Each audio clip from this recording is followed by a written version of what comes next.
Olá pessoal, eu sou Haroldo Fogo, engenheiro ambiental com especialidade em QSMS, Qualidade, Segurança, Meio Ambiente e Saúde. Vocês podem achar meu nome nas redes sociais mais conhecidas aí.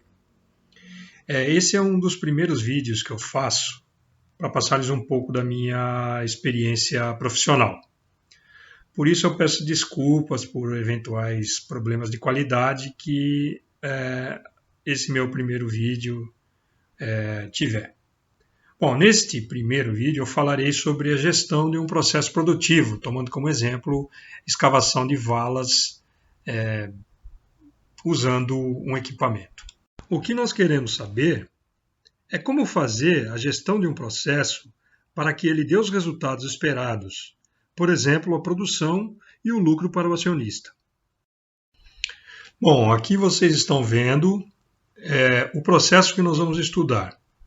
Vocês estão vendo uma máquina de construção civil, popularmente conhecida como trator.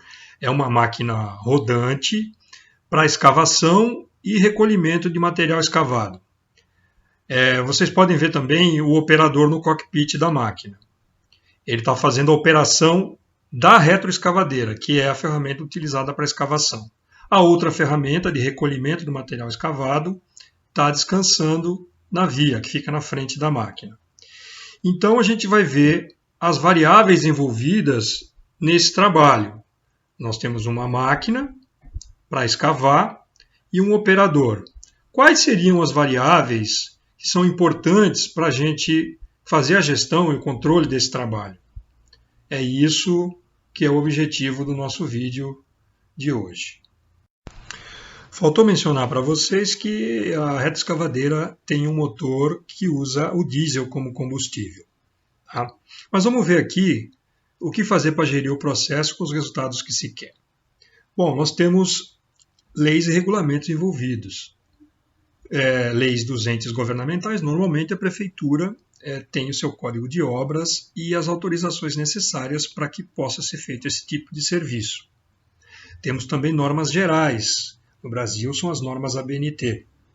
E podemos ter normas de clientes. No caso, um cliente, uma empresa de distribuição de água pode ter seu procedimento, seus requisitos específicos para fazer esse tipo de trabalho. Precisamos também conhecer as variáveis. Nós temos variáveis essenciais e variáveis não essenciais. Variáveis essenciais são aquelas em que existe uma mudança que requer um replanejamento. Já as não essenciais são inerentes ao processo, como, por exemplo, o consumo de óleo diesel é uma variável não essencial. Bom, dentro das variáveis essenciais e não essenciais, que a gente vai ver depois, nós temos equipamento, que é o próprio processo, as pessoas, no caso o operador, um supervisor. O operador é uma pessoa de aplicação direta e o supervisor é uma pessoa de gestão de aplicação indireta. No caso, nós não usamos materiais para esse tipo de trabalho, mas nós usamos insumos, combustível e os filtros de óleo e os dentes da ferramenta de escavação, no caso da concha da retroescavadeira. Depois, a gente pode levantar os índices de produtividade. Quanto se produz em determinada condição. Por exemplo, um tipo de solo, se é mais duro, menos duro, com qual tipo de máquina, a retro mais velha, a retro mais nova, modelo tal, modelo qual, em condições meteorológicas adversas, em condições meteorológicas normais para esse trabalho, enfim. E quanto se consome de insumos, já que materiais nós não temos para esse tipo de trabalho.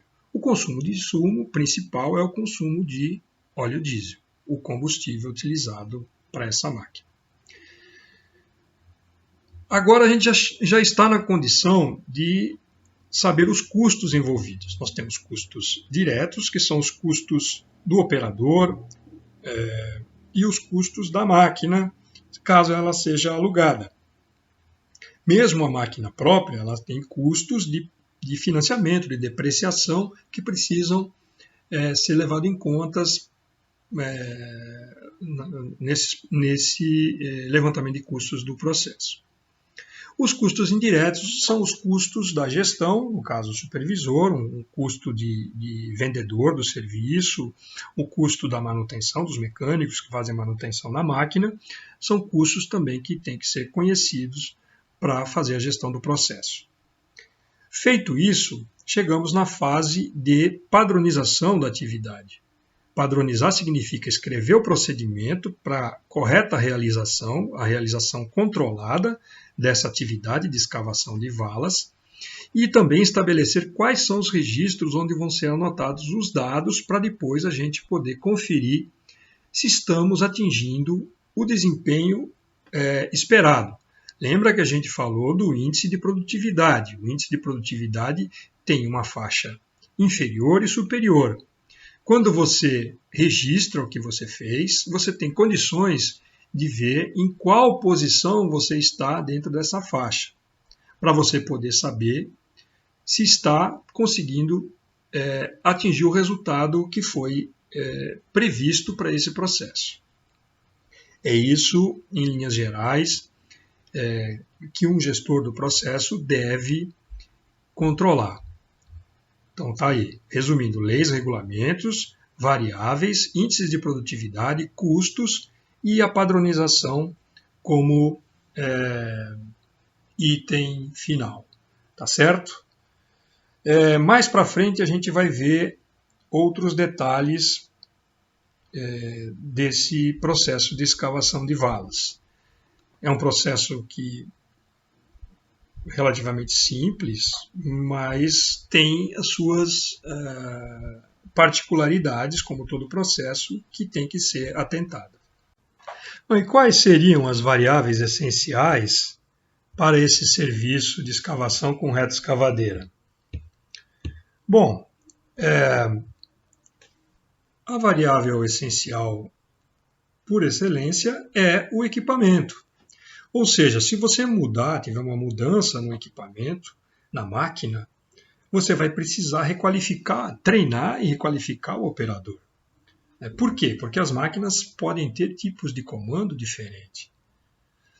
Comandos por alavanca ou comandos daquele tipo joystick que nem tem em videogames. Esse tipo de comando para acionamento da máquina de escavação requer diferenças de treinamento do operador para que possa atingir os resultados na escavação. A máquina também pode ter sensibilidade diferente. Se você mudar uma máquina de um tipo e modelo por outro, ok, você está mudando o tipo de comando. Mas você pode ter duas máquinas do mesmo modelo, do mesmo comando, mas serem máquinas de idades diferentes. A máquina velha tem menos sensibilidade no comando do que a máquina nova, por exemplo. Você vai precisar de um retreinamento e requalificação do operador para aquela máquina diferente, com sensibilidade diferente. Bom, o local da escavação também impõe condições de mudança, ou seja, é uma variável essencial. Se o operador foi treinado e qualificado para escavar numa área urbana que tem outras instalações subterrâneas que podem ser danificadas na escavação, ele está treinado e qualificado por uma condição mais rígida, o que dá a ele uma qualificação automática para ele escavar numa área rural, por exemplo. O que não é verdade, o contrário. Se ele foi treinado e qualificado para usar a retroescavadeira na área rural, ele não estaria qualificado para escavar na área urbana, que tem requisitos mais complicados, mais rígidos de escavação, rígidos de segurança e rígidos em termos técnicos também. Então, variáveis essenciais: equipamento e local da escavação para uso da retroescavadeira. As variáveis essenciais são aquelas em que há mudança, em que há necessidade de replanejamento, necessidade de retreinamento e requalificação do operador.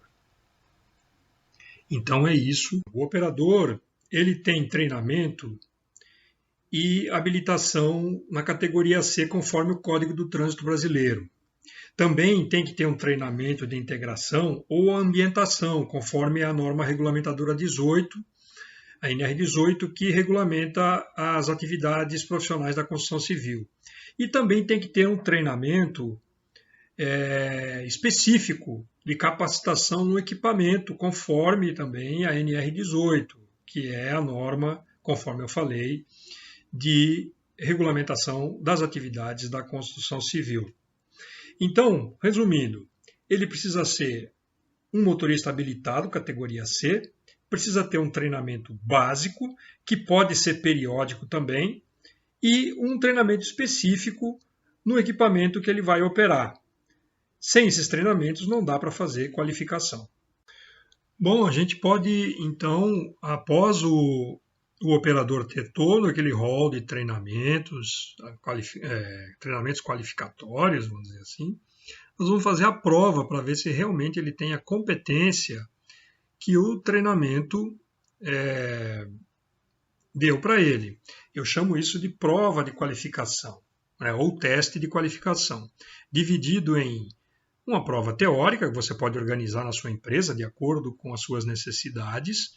Essa prova teórica pode ser subdividida em algumas questões, no caso aí a gente colocou 4 questões, a partir de que instante deve iniciar a escavação manual de uma vala ou de ramal, quais os cuidados para manobrar a retro em rua com trânsito de veículos e pedestres, enfim.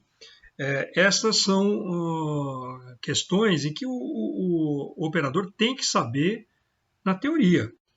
Pessoal, eu não estou lendo todos os itens, tá? Vocês podem dar um pause aí no vídeo para ver todos os detalhes de cada passagem, de cada slide desse que está passando aí no nosso vídeo, tá? Bom, depois do teste teórico, um teste prático que você pode organizar na sua empresa. Vamos ver aqui alguns itens. Aqui, ó. Primeiro, o operador posicionar a reta escavadeira para a realização do trabalho. A reta escavadeira é patolada, ela tem uns apoios, que a gente chama de patola, para deixar ela firme e estável no piso. Depois, você desbasta a crista de material a granel que simula o solo da vala, na posição oposta ao local da retro. A gente vai ver, eu tenho uma figurinha que eu vou mostrar na sequência, de como você organiza esse teste, justamente para verificar se o operador tem a sensibilidade para fazer a operação da ferramenta com os comandos hidráulicos que estão na mão dele ali. Na sequência, repetir o descrito anteriormente na crista do material a granel mais próximo da retro.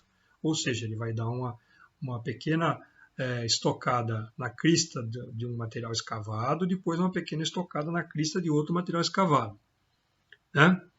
Depois baixar a concha da escavação, a ferramenta de escavação, de modo que os dentes fiquem numa posição 10 centímetros perpendicular acima de um pequeno tubinho que a gente vai colocar no meio das 2 pilhas de material escavado, para ver se o operador tem sensibilidade na aproximação de uma tubulação, por exemplo, para não romper a tubulação. Bom, pessoal, o finalzinho ali do teste prático fala do uso da pá carregadeira, que não é o nosso foco aqui, tá? Mas você poderia também qualificá-lo para manobrar e para recolher o material depois de escavado, conforme está previsto aí nesse exemplo.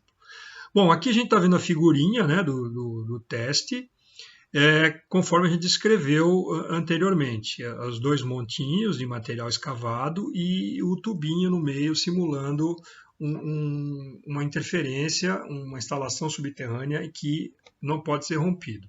Do lado, você está vendo aqui o checklist para fazer o acompanhamento do teste. Ou seja, o operador passa pela prova prática, pela prova teórica, depois vai fazer a prova prática, onde são feitos os registros se ele atendeu todos os requisitos. Atendendo todos os requisitos, ele é considerado aprovado no teste, é um operador treinado e qualificado para executar o serviço previsto com a retroescavadeira, ok? Então, pessoal, o próximo passo já que você conhece os índices de produtividade, as variáveis, conforme a gente foi descrevendo passo a passo, é padronizar o serviço. A padronização é feita com o estabelecimento de um procedimento. Aqui eu tenho um exemplo bem simples, que é um fluxograma do passo a passo para executar a escavação na via. Você pode ter alguma coisa mais elaborada, além do fluxograma, documentos de apoio, instruções para cada uma das tarefas, cada uma das caixinhas, dos retângulos que você está vendo aí no fluxograma. E o registro que você vai usar para fazer a coleta de dados, que é um formulário aí, ó, que vocês estão vendo aí à direita, que você coloca as informações da vala escavada. Essas informações vão gerar os dados para a estatística, para você saber se está atingindo as suas metas, conforme os índices de produtividade estabelecidos. Bom, pessoal, era isso que eu queria mostrar para vocês. O processo de escavação com retroescavadeira é um processo que tem suas particularidades. Tentei mostrar o passo a passo para você ver como faz para conhecer todos os detalhes e para poder atuar caso tenha algum problema. Agradeço demais se você chegou até aqui. Se você não entendeu alguma coisa, pode escrever para mim que eu procuro responder. Um abraço e obrigado.